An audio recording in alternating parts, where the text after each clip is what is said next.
There are moments in life when a person changes so quickly that everyone around them becomes confused. In only a few months, they begin speaking differently. They stop accepting what they tolerated for years. Their standards rise. Their confidence deepens. Their relationships change. Their work begins moving forward. Opportunities that once seemed impossible suddenly start appearing. And the people who knew the old version of them begin asking the same question. What happened to you? How did you change so fast? From the outside, it can look like luck. It can look as though they discovered a secret that allowed them to skip years of struggle. It can even look like cheating. But Carl Jung understood that the most dramatic transformations do not always happen because circumstances slowly improve. Sometimes they happen because an old identity can no longer contain the person you're becoming. Most people believe that reaching a new level requires more time, more effort, more motivation, more knowledge, more opportunities. But time is not always the true barrier. The real barrier is that the person asking for a different life is often still psychologically organized around the old one. They want success, but they continue identifying as someone who is overlooked. They want love, but their emotional life is still organized around abandonment. They want freedom, but they remain loyal to the fears of the people who raised them. They want to be seen, but a hidden part of them still believes visibility is dangerous. They want power, but they continue asking permission to use their own voice. So they work harder. They create new plans. They promise themselves they will change. They begin again. But without realizing it, they carry the same psychological identity into every new attempt. And because the identity remains the same, the results eventually return to the same pattern. This is why one person can spend 10 years trying to change and remain emotionally in the same place, while another seems to transform their entire life in a single year. The difference is not always intelligence, is not always discipline, and it is not that one person deserves more than another. The difference is that one person is trying to improve the old identity. The other is willing to let that identity end. That is the uncomfortable truth behind rapid transformation. You do not rise to another level by endlessly decorating the version of you that was created by fear. At some point, you must become someone your past could never have imagined. And this is where most people turn back, because they say they want change, but they do not realize that change will ask them to release the personality that helped them survive. Your current identity was not created randomly. It was built through experience, through praise and punishment, through rejection and acceptance, through what your family celebrated, through what your environment feared, through the moments when you learned that certain parts of you were welcome and other parts had to disappear. Perhaps you learned that speaking honestly created conflict, so you became quiet. Perhaps you learned that being useful earned affection, so you became the person who always saves everyone. Perhaps achievement protected you from shame, so you became incapable of resting. Perhaps vulnerability was used against you, so you became independent, controlled, and emotionally unavailable. Perhaps visibility attracted criticism, so you learned to remain small while secretly dreaming of being recognized. These adaptations may have protected you, but protection can eventually become a prison. The identity that helped you survive one chapter may prevent you from entering the next. And before we go deeper, take a moment and ask yourself a simple question. Which version of you has been running your life? The frightened version? The rejected version? The invisible version? The version who has learned to expect disappointment? Keep that question in your mind as you listen, because by the end of this video, you may recognize that the life you want is not as far away as it appears. The real distance may not be measured in years. It may be measured in identity. And if this message speaks to something you've been feeling but could not yet explain, stay with me until the end. Because the final part of this process is where most people retreat and where the fastest transformation actually begins. Jung understood that the conscious personality, the part you call, is only a small region of the total psyche. Beneath your conscious intentions exist complexes, wounds, instincts, memories, fears, and unlived possibilities.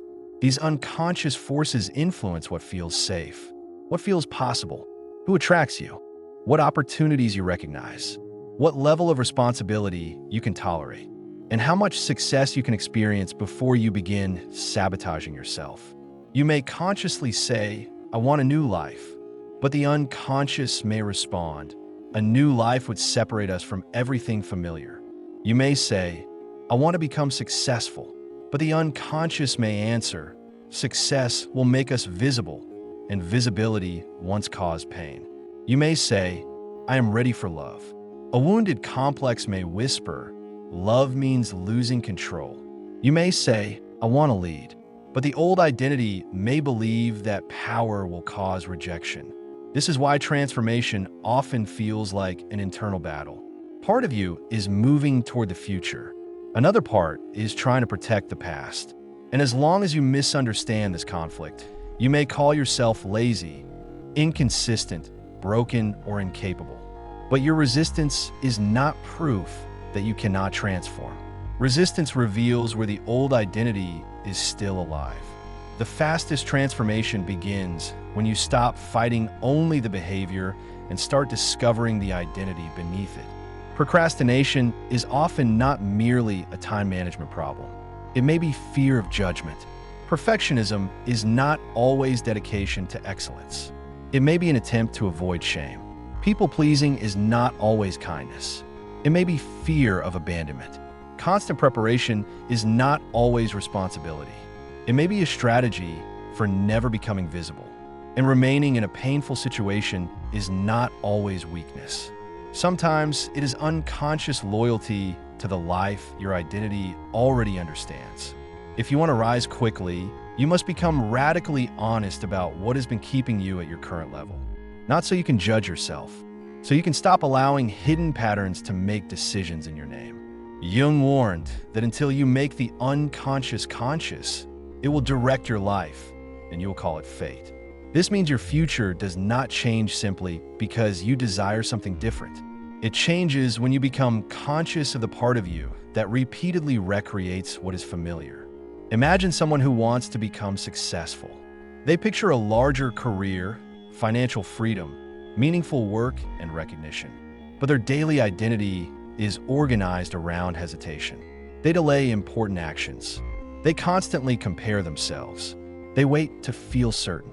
They begin projects and abandon them when results do not appear quickly. They say they want growth, but they protect every habit that preserves their current level. Then they wonder why reality does not change. The answer is not that the dream is impossible. The answer is that the current identity is still stronger than the desired future. A vision cannot pull you forward if unconscious loyalties keep pulling you backward. So the first step in leveling up is not adding something new. It is admitting what must be left behind. You cannot carry every belief into your next chapter. You cannot preserve every habit, every relationship, every excuse, every agreement, every version of yourself. Something must end. Perhaps the version of you who waits for permission must end. Perhaps the version who always expects rejection. The version who explains every boundary. The version who begins each day looking for external evidence of their worth. The version who believes everything meaningful must be painful. The version who confuses exhaustion with progress. The version who needs everyone to understand before moving forward. You do not have to hate this old identity. It was formed for a reason. But you must stop allowing gratitude for its protection to become lifelong obedience. You can say, "Thank you for helping me survive," but you cannot lead where I am going. That is psychological separation. And without separation, there is no transformation. Many people try to change while remaining emotionally fused with the past. They continue defining themselves through old wounds, old failures, old relationships, old limitations. They say, "This is simply who I am." But what they really mean is, "This is the identity I have practiced most often." Identity feels permanent because it has been repeated, not because it is your final truth. Every time you say, "I am not confident," you reinforce an identity. Every time you say, "I always sabotage myself," you turn a pattern into a personality. Every time you say, "People like me never succeed," you transform inherited fear into a personal destiny. Language matters because the psyche listens when you describe who you are. Instead of saying, I am incapable of being consistent, you can say, I learn inconsistency as a response to fear, and I am learning another way. Instead of saying, I am invisible, you can say, I have been hiding, but hiding is no longer my identity. Instead of saying, I always choose the wrong people, you can say, a wounded part of me has been choosing what feels familiar. This does not deny responsibility. It returns possibility. A permanent identity cannot be changed. A learned pattern can. Once you separate who you are from what you learn to repeat, the next level becomes psychologically possible. But you also need to define what the next level actually means. Most people can describe everything they want to escape. They do not want this job, this relationship, this financial reality, this anxiety, this routine, this version of themselves. But when asked what they're moving toward, their answer becomes vague. They want more. More freedom, more money, more love, more happiness. Yet the psyche cannot organize itself around a destination that has no shape. You need a psychological vision, not merely a list of external achievements. External goals matter, but the deeper question is this: who must you become to live there naturally? Imagine that 12 months have passed. Your work has expanded. Your confidence is stronger. Your relationships are healthier. Your financial reality has improved. You speak with more authority. You keep promises to yourself. You're no longer trapped in the same emotional cycles. Do not focus only on what this version of you possesses. Focus on how they live. How do they respond when something goes wrong? What do they do in the morning? What do they refuse to tolerate? How do they speak to themselves after failure? What kind of conversations do they no longer entertain? How quickly do they make necessary decisions? How do they protect their attention? How do they behave when no one is watching? What standards organize their life? This is where transformation becomes real. Because your future is not built only through goals. It is built through standards. A goal says, I want to create meaningful work. A standard says, I create even when I do not feel inspired. A goal says, I want healthier relationships. A standard says, I do not remain where communication, respect, and reciprocity are absent. A goal says, I want confidence. A standard says, I do not speak to myself in ways I would never speak to someone I love. A goal says, I want financial growth. A standard says, I look honestly at my decisions instead of avoiding what makes me uncomfortable. Goals create direction. Standards create identity. And identity determines what becomes normal. You do not consistently receive what you occasionally desire. You repeatedly create what your identity considers normal. This is why rapid growth can look almost unfair. A person raises their standards, and suddenly years of delay begin collapsing. They stop negotiating with habits they already know are destructive. They stop reopening doors that repeatedly injure them. They stop needing motivation for decisions that have become part of their identity. To the outside world, the change appears sudden. But internally, a decision has removed 1,000 smaller negotiations. The new identity does not wake up every morning asking whether it will honor its own word. It has decided, and decision conserves enormous psychological energy. Indecision is expensive. Every unresolved choice remains active in the mind. Should I begin? Should I leave? Should I speak? Should I post? Should I try again? Should I trust myself? A person can revisit the same question for months. They believe they are thinking, but often they are postponing the grief of choosing. Every real choice eliminates another possibility. To become visible, you must release the safety of hiding. To become disciplined, you must release the comfort of constant renegotiation. To become independent, you may need to release the identity that receives affection through helplessness. To become powerful, you may have to disappoint people who preferred you without boundaries. This is why decision creates fear. It closes the door to the old self. But without this closure, your energy remains divided. One part moves forward. Another keeps an emergency exit open to the past. And divided energy cannot create rapid transformation. At some point, you must say, this is where I am going. This is who I am becoming. And I will no longer use temporary discomfort as evidence that I chose incorrectly. That does not mean becoming rigid or ignoring new information. It means you stop abandoning your direction every time fear speaks. Fear is not always intuition. Sometimes fear is simply the old identity noticing that it is losing control. The moment you define your next level, unconscious resistance often becomes louder. This is not failure. This is revelation. The vision creates contrast. It shows you everything within you that does not yet believe it is safe to become that person. Perhaps you imagine leading, and suddenly you feel afraid of responsibility. You imagine being seen, and memories of criticism appear. You imagine receiving more, and guilt rises. You imagine becoming independent, and loneliness appears. These reactions reveal the psychological gap, and the gap is where the real work begins. Do not measure the distance between you and your future only through money, status, or accomplishments. Measure it through identity. What does the future version of you believe that you currently struggle to believe? What does that person practice that you currently avoid?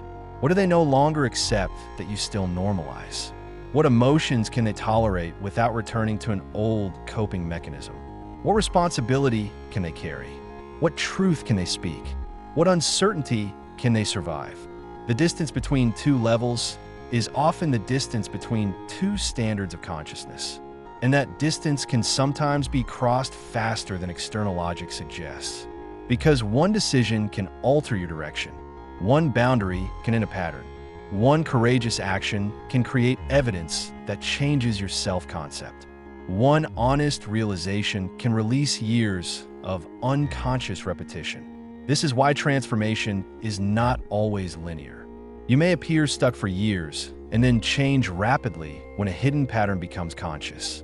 A person may spend years believing they lack discipline. Then they recognize that their inconsistency was protecting them from visibility.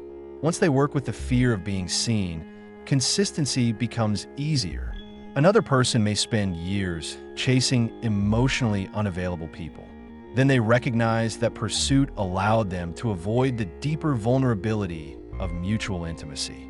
When the unconscious pattern is understood, the attraction begins to change. What appear to be 100 separate problems may have been expressions of one hidden wound. Address the root, and multiple areas can begin changing together. This is how psychological time compresses, not through magic, through integration. When the unconscious stops fighting the conscious intention, energy that was trapped in internal conflict becomes available for life. You think more clearly. You act more directly. You recover more quickly. You choose more honestly. And because your participation changes, your results can begin changing at a speed that surprises even you.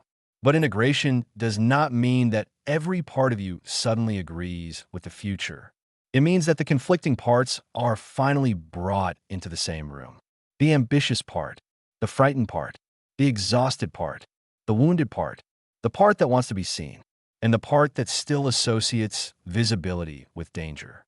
Rapid transformation does not come from silencing these voices. It comes from understanding them so deeply that they no longer need to sabotage you in order to be heard. This is where many people misunderstand self-sabotage. They imagine there is a defective part of them trying to ruin everything. But the unconscious rarely acts without purpose. A self-sabotaging pattern often began as protection. The person who delays may be protecting themselves from judgment. The person who quits too early may be protecting themselves from disappointment. The person who chooses unavailable partners may be protecting themselves from being truly known. The person who remains in a small life may be protecting their bond with a family that feared ambition. The person who cannot receive may believe that receiving creates obligation. If you attack these parts, they often become stronger. If you shame yourself for being afraid, fear goes underground. If you force yourself forward while ignoring the wound finds another way to stop you. But when you turn toward resistance with curiosity, the entire relationship changes. Ask yourself, what am I afraid will happen if I succeed? What do I believe I will lose if I change? Whose love do I think I will no longer deserve? What danger am I trying to prevent?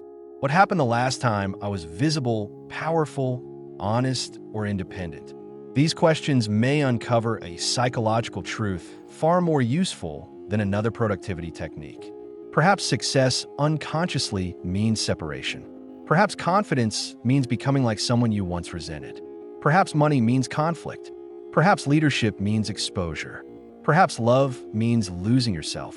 Perhaps rest means becoming useless. Until these meanings change, the old identity will continue protecting itself. This is why the next level is not merely a place you reach. It is a state your nervous system must learn to tolerate. You may consciously want abundance while your body is accustomed to urgency. You may want peace while your nervous system is addicted to crisis. You may want intimacy while calm love feels unfamiliar. You may want success while responsibility overwhelms your current capacity.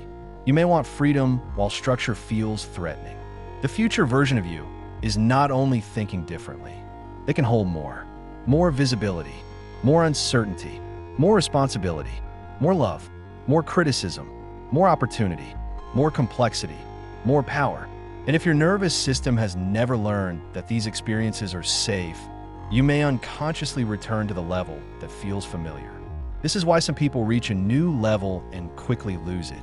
They receive the opportunity, but cannot sustain the pressure. They enter a healthy relationship and create conflict because peace feels unnatural. They begin earning more and recreate financial instability. They gain attention and then disappear. They achieve something they wanted for years and suddenly feel anxious or self-destructive. The external level changed faster than the internal capacity. So the psyche attempted to restore familiarity. Your task is not only to reach the next level, it is to become psychologically capable of remaining there. And that happens through embodiment. You teach the body that the new identity is safe through repeated experience. You speak once when you would normally remain silent. You survive. You set one boundary where you would normally over-explain. You survive. You publish one piece of work before it feels perfect. You survive. You allow someone to misunderstand you without running after them to repair their perception. You survive. You take responsibility for a larger decision. You survive. Each experience becomes evidence. The nervous system begins updating its map. What was unfamiliar becomes tolerable. What was tolerable becomes normal. And what becomes normal begins organizing your life. This is how a new identity takes root. Not through one dramatic declaration. Through repeated moments in which your behavior confirms that you are no longer governed by the same fear. Você tem razão em cobrar. Agora corrigir de verdade. A continuação abaixo tem asterisco asterisco 22.986 caracteres asterisco asterisco. Somada aos aproximadamente asterisco asterisco 24.000 caracteres da primeira parte asterisco asterisco, o roteiro completo ficará perto de asterisco asterisco 47.000 caracteres asterisco asterisco, dentro do limite máximo de 50.000. Continue exatamente depois de. Through repeated moments in which your behavior confirms that you are no longer governed by the same fear. This is why action matters more than endless preparation. Many people try to become a new person entirely through thought. They visualize, they affirm, they read, they plan, they analyze. But identity cannot fully change without lived evidence. The psyche needs to see you behave differently. You do not become courageous by thinking about courage forever. You become courageous by acting while fear is present and discovering that fear did not destroy you. You do not become disciplined by waiting for discipline to feel natural. You become disciplined when you keep a promise to yourself despite the absence of motivation. You do not become confident by eliminating every doubt. You become confident by continuing to move while doubt speaks. The future version of you is not someone who never feels resistance. It is someone who no longer treats resistance as a command. Fear can be present without leading. Doubt can be present without deciding. Discomfort can be present without becoming a reason to return. When the old self says stop, the new self can answer, I hear you, but we are still moving. This is not violence against yourself. It is leadership, and leadership begins internally. Before you lead a team, a family, a project, or a movement, you must learn to lead the conflicting parts of your own psyche. The frightened part needs reassurance. The ambitious part needs direction. The exhausted part needs rest. The wounded part needs compassion. The creative part needs space. The shadow needs recognition. The ego needs limits. Inner leadership is not the domination of one part by another. It is the organization of the whole. This is why rapid transformation rarely depends on motivation alone. Motivation changes like weather. The new identity must be supported by structure, a schedule, a standard, a minimum commitment, a way of returning after disruption. People often imagine that leveling up must feel dramatic, but much of it is quiet. It may look like waking up when you said you would, finishing what you began, keeping one promise, saying one honest sentence, refusing one familiar distraction, returning the next day after a poor performance. These actions look small, but each one tells the psyche, I can trust myself. Self-trust is one of the greatest accelerators of transformation. Without it, every plan becomes unstable. You set a goal, but part of you remembers all the promises you abandoned. You say you will change, but your unconscious has heard that speech before. You decide to begin again, but your body expects another collapse. The problem is not that you lack potential.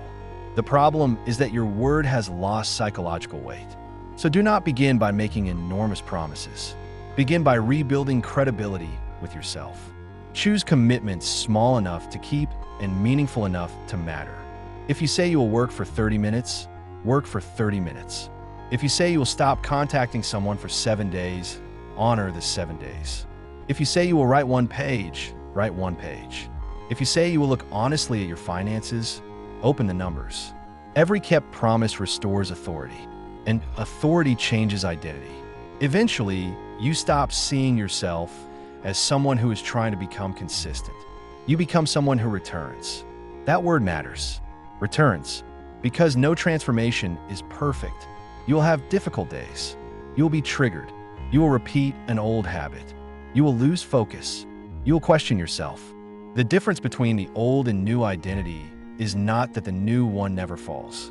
It is that the new one returns more quickly. The old self turns one mistake into a verdict. I failed again. I have not changed. This proves I am still the same. The new self asks different questions. What activated me? What needs to be repaired? What is the next correct action? This is psychological maturity. You stop using shame as a method of correction. Shame turns a behavior into an identity. I made a poor decision becomes I am a failure. I avoided something becomes I am weak. I return to an old pattern becomes nothing will ever change. The new identity separates behavior from essence. It takes responsibility without collapsing into self-condemnation. This allows correction to happen faster. And speed is not only about moving quickly. It is about reducing the time you remain trapped after disruption. One person loses a day and turns it into 6 months. Another loses a day and returns the next morning. Over time, this difference becomes enormous. The fastest growing people are not always the ones who never struggle. They're often the ones who recover without building an identity around the struggle. They understand that transformation contains a period when the inner change has begun, but the external evidence has not yet caught up. This stage is one of the most dangerous. You have changed your habits. Your thinking is different. Your boundaries are stronger. Your direction is clearer, but the results still look similar. The money has not changed yet. The audience has not grown yet.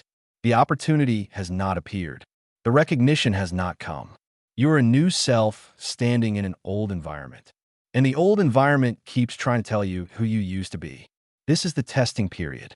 Not because life is punishing you, because the new identity is not yet fully rooted. Will you keep your standard when no one applauds? Will you continue the work when the numbers remain small? Will you maintain the boundary when the other person does not chase you? Will you trust the direction when there is no visible proof? This is where the future self becomes real. Anyone can feel transformed during a moment of inspiration. Identity is revealed when inspiration disappears. Anyone can begin a project during excitement. The question is whether they continue when the project becomes repetitive, uncertain, and ordinary. Anyone can declare a new standard. The question is whether they accept the consequences of living by it. Higher standards often create an empty space before they create a better life. You stop accepting poor treatment, and certain relationships disappear. You stop undercharging, and some opportunities vanish. You stop over-explaining, and people who relied on your guilt become frustrated. For a while, it may appear that the old way produced more immediate rewards. This is why many people lower their standard again. They interpret the empty space as failure. But emptiness is often evidence that the old arrangement can no longer continue. Do not fill the space with the same pattern simply because the new one has not arrived yet. The new level often begins as subtraction. Fewer distractions, fewer false agreements, fewer emotional emergencies, fewer people with access to your attention, fewer excuses, fewer versions of yourself. Then, from that clearing, something more coherent can be built. Jung's process of individuation is not about becoming more impressive. It is about becoming less divided. The person you show the world begins to resemble the person you are in private. Your words begin to match your choices. Your values begin to match your schedule. Your desires begin to match your standards. Your conscious intention begins to include rather than repress the shadow. This coherence creates force. A divided person spends enormous energy maintaining contradiction. They say they want peace, but keep creating chaos. They say they want growth, but protect comfort. They say they want honesty, but avoid every difficult conversation. They say they want success, but treat their work as optional. The issue is not lack of desire. It is fragmentation. One part wants the future. Another part remains committed to the past. Rapid transformation requires bringing these parts into negotiation. What does the fearful part need in order to move? What grief must be felt before the old relationship can be released? What ambition must be admitted before you can stop sabotaging opportunities? What anger must be integrated before you can establish a real boundary? The shadow often contains the exact qualities required for your next level. The overly agreeable person may need healthy aggression, the energy that allows separation, decision, and movement. The invisible person may need their desire for recognition. The exhausted caretaker may need the ability to protect their own life. The passive person may need ambition. The isolated person may need the capacity to receive support. The next level may not require you to eliminate a part of yourself. It may require you to reclaim the part you were taught to reject. When rejected energy returns to the personality, you gain access to new behavior. You speak, decide, create, rest, receive, leave, ask, lead. The quality was always present, but it was exiled. Imagine someone who was taught that wanting more was selfish. They may pursue success while unconsciously sabotaging every opportunity to expand. They delay, undercharge, hide, give too much away. They call themselves humble, but their humility may contain fear. When they integrate ambition without shame, they become willing to be seen, to ask, to negotiate, and to take up space. Or imagine someone who believes anger is dangerous. They suppress it. They smile, tolerate, explain, forgive repeatedly. But beneath the surface, resentment grows. When they integrate anger consciously, they do not become cruel. They become clear. They stop offering access where respect is absent. They stop confusing compassion with self-abandonment. This is a level up, not a performance of positivity, a recovery of wholeness. Now we arrive at the point where many people retreat. Resistance. After a powerful decision, the unconscious often brings hidden material to the surface. You decide to become visible, and insecurity intensifies. You decide to leave an unhealthy pattern, and longing becomes stronger. You decide to become disciplined, and exhaustion appears. You decide to earn more, and old fear becomes louder. This can feel as though you are moving backward, but the activation may mean the exact opposite. The new direction has touched the part of you that could remain hidden only while you stayed the same. Your growth has exposed the wound. This is not always a sign to stop. It may be a sign to integrate. Jung understood that transformation requires making the darkness conscious. The closer you move toward a new identity, the more clearly you may see what cannot accompany you unconsciously. Fear of being seen, fear of responsibility, fear of failure, fear of success, fear of discovering what you are capable of. Do not interpret every trigger as prophecy. A trigger says, something within me has been activated. It does not automatically say, this path is wrong. Investigate. What exactly am I afraid of? How old does this fear feel? What does the frightened part of me believe is happening? What would help this part feel accompanied rather than abandoned? Perhaps the part afraid of visibility needs reassurance that criticism will not define your identity. Perhaps the part afraid of responsibility needs structure and support. Perhaps the part afraid of failure needs to learn that experimentation is not humiliation. Compassion creates a third possibility. You can feel fear and continue in a way your nervous system can tolerate. You do not need to destroy yourself to become yourself. You work with yourself. You pace the exposure. You simplify the commitment. You allow repetition to build safety. A person afraid of visibility can publish one honest piece. A person afraid of boundaries can begin with one clear no. A person afraid of responsibility can take ownership of one defined area. Small actions can create large identity shifts when they directly contradict the old pattern. The power is not only in the size of the action. It is in what the action means psychologically. Sending one application may mean, I am no longer excluding myself. Charging fairly may mean, my work is allowed to have value. Resting may mean, I do not need to collapse before I deserve care. Leaving may mean, familiar pain is no longer my home. Speaking may mean, my truth is permitted to exist. These moments are thresholds. The external action may appear ordinary. Internally, an entire structure is changing. The goal is not to repeat empty labels. The goal is to create enough embodied evidence that the new identity becomes credible. Do not say, I am disciplined, while repeatedly betraying your schedule.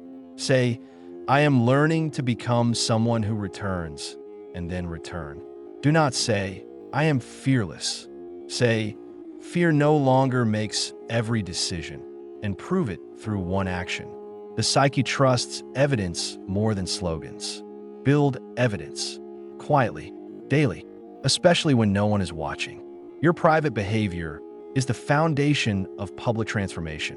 What you do without praise reveals which identity is becoming real. This is where integrity forms. And integrity creates a different kind of confidence. Not confidence based on being better than others. Confidence based on knowing that your actions and values are no longer strangers. You trust yourself because you have witnessed yourself. You have seen yourself return. Speak, work, repair, begin again. No one can give you this confidence through compliments, and no one can take it through criticism. It was built through relationship with yourself. At this point, your transformation becomes less dependent on external encouragement. Support is valuable. Recognition feels good, but neither one is the engine. The engine is internal alignment. This makes you faster because you no longer wait for permission. You can receive feedback without turning it into a verdict. You can be misunderstood without stopping. You can be alone without assuming you are wrong. This does not make you closed-minded. It makes you self-led. And self-led people often appear to move at unusual speed because they do not spend years waiting for consensus. They decide, test, learn, correct, continue. The next level begins when your values become more important than universal approval. You stop asking, how will this look? And begin asking, is this true? You stop asking, will everyone understand? And ask, can I respect the person I become through this choice? You stop asking, what guarantees do I have? And ask, what does courage require now? These questions move you from the persona toward the self. The persona is concerned with appearance. The self is concerned with wholeness. The persona asks how to preserve the image. The self asks what must be integrated. Perhaps the most powerful question you can ask each morning is not, "What do I need to achieve today?" Ask, "What would the person I am becoming refuse to abandon today?" Perhaps it is their focus, their truth, their schedule, their dignity, their creative work, their peace. Then choose one action that confirms that identity. Do not attempt to transform your entire life before breakfast. Make the transformation specific. Today, the new identity completes the page. Today, they do not return to the old argument. Today, they keep one boundary. Today, they ask for the opportunity. Today, they tell the truth. A life changes through days. An identity changes through moments. At night, do not ask only, "What did I accomplish?" Ask, "Where did I act from the old identity? Where did I act from the new one? What helped me return? What evidence did I create today?" Over time, you will notice the gap narrowing. The future version feels less imaginary. Their standards appear in your behavior. Their voice enters your conversations. Their courage enters your decisions. Then one day, you realize you're no longer trying to become them. You have become familiar to yourself in a new way. The external world may still be catching up, but the psychological shift is already real. The old life may still call you. The old habits, the old excuses, the old role. But returning would now require greater self-betrayal than continuing forward. People may say you changed overnight. They did not see the private decisions, the resistance, the boundaries, the days when nothing seemed to move. They will see the result and call it sudden. You will know that the acceleration began when you stopped waiting for the external world to authorize your transformation.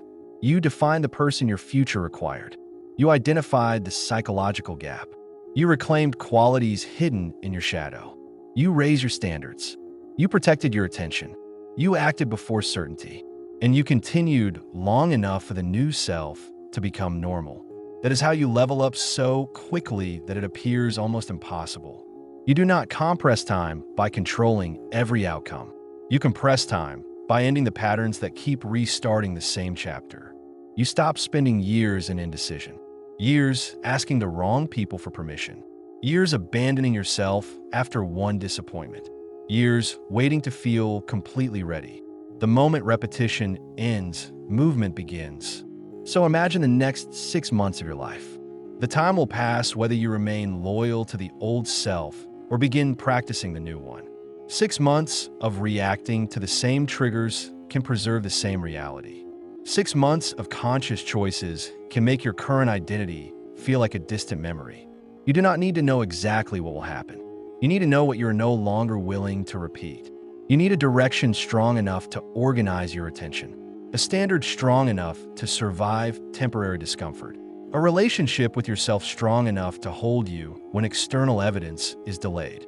Begin with one honest decision. What level are you leaving? What identity belongs there? What has that identity been asking you to tolerate, avoid, or repeat? Now look toward the next level. Who lives there? How do they think? What do they protect? What do they no longer negotiate? What promise do they keep today? Do not merely admire that person. Practice them, not as a mask, as a possibility already waiting within your psyche. Perhaps the next level is not asking you to become more. Perhaps it is asking you to stop refusing what is already trying to emerge. Your voice, your ambition, your discipline, your authority, your creativity, your capacity to lead, your capacity to receive. The person you are becoming may not be an invention. They may be the part of you that could not develop under the old conditions. Give that person structure, action, space, protection, time. Then watch what happens when your energy is no longer divided between becoming and retreating. You will move differently. Others will respond differently. Opportunities will reveal themselves differently. Not because life has become free of difficulty, because you're no longer meeting difficulty as the same person. A closed door is no longer proof of inadequacy. It is information. Criticism is no longer destruction. It is something to examine and either use or release. Fear is no longer a command. It is a sensation you can carry. The past is no longer a prison. It is material for consciousness. This is psychological power, And psychological power creates speed because it reduces the amount of life lost to unconscious reaction. So stop asking only how long transformation should take. Ask a more useful question. How long will I continue protecting the identity that keeps creating the level I say I want to leave? The answer can change today. Not every result will arrive today, but the identity that produces a different result can begin today. Once that identity is embodied consistently, the external world will eventually meet a person it has never encountered before. A person with clearer standards, a stronger center, a more integrated shadow, a different relationship with fear, a different capacity for action. When that happens, people may call it luck. They may call it breakthrough, a reinvention. They may say you became someone else, but you will understand the deeper truth. You did not become someone artificial. You stopped remaining loyal to the version of yourself that was built around fear. You stopped asking the past to approve the future. And once you did that, time was no longer being spent repeating what you had already outgrown. Eventually, you may no longer recognize the person who once believed change had to take forever. You will remember their fear, their hesitation, their exhaustion. You will have compassion for them, but you will no longer mistake them for the whole of who you are. They were one chapter, one adaptation, one level of consciousness. They brought you this far. Now another part of you must lead. So choose one action before this day ends. Not tomorrow, not when motivation returns. One action that the old identity would avoid and a new identity would consider natural. Make it small enough to complete, clear enough to measure, honest enough to matter. Then complete it. Let the psyche witness you. Tomorrow, create another piece of evidence, then another. Do not obsess over how far away the final result appears. Close the psychological gap in the moment in front of you. Step by step, identity shifts. As identity shifts, attention shifts. As attention shifts, actions shift. As actions shift, your environment begins receiving a different version of you. And eventually, the reality built around the old identity can no longer remain unchanged. If this message found you at a moment when you know you have outgrown your current level, write this in the comments. I'm no longer loyal to my old identity. Let it become more than a sentence. Let it become a decision. And subscribe to The Kingdom Within if you want to continue exploring Carl Jung, the shadow, individuation, and the hidden forces that shape your life. The next level is not waiting for a better reality to rescue you. It is waiting for a more integrated version of you to become available for it. Choose truth over familiarity, action over endless preparation, standards over temporary comfort, self-trust over external permission, wholeness over performance. Make those choices consistently, and 6 months from now, people may wonder how you changed so quickly. But you will know. You stopped repeating. You started becoming.